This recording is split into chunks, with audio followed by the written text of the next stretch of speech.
Pemilihan Kepala Daerah Pilkada 2024 Kabupaten Bogor hingga saat ini masih dalam tahapan pencocokan data pemilih tetap atau coklit oleh petugas Pantarli baru mencapai 50%. Seperti di Kecamatan Sukaraja, Kabupaten Bogor, dalam tahapan ini masih terkendala dengan teknis aplikasi dan data survei ke setiap rumah mengalami keterlambatan. Ketua PPK Kecamatan Sukaraja mengaku tahapan pencocokan data DPT Pilkada 2024 terkendala dengan teknis aplikasi serta data survei ke setiap rumah mengalami hambatan perseorangan.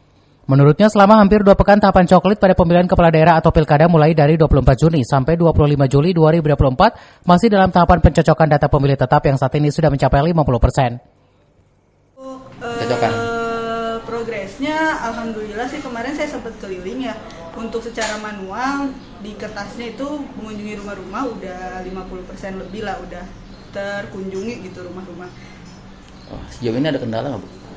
Kendala mungkin yang laporan masuk ke saya itu ya paling warganya banyak yang sulit ditemui ya, kadang ada yang kerja dari pagi pulang malam gitu, terus malam udah capek kan, terus dikunjungi Pantarli susah juga, udah keburu tidur segala macam. Nah jadi harus cari waktu hari libur biasanya biar merekanya tuh ada di rumah, bisa dikunjungi, bisa dicoklit.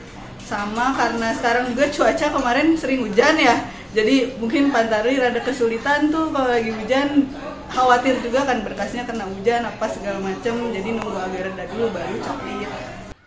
Sementara untuk pencocokan data pemilih tetap dari 13 desa di Kecamatan Sukaraja kini sudah mencapai 50% dari target yang sudah ditentukan, namun masalah ini karena mengalami keterlambatan faktor cuaca buruk dan sebagian warga sulit ditemui karena bekerja dari pagi hingga larut malam.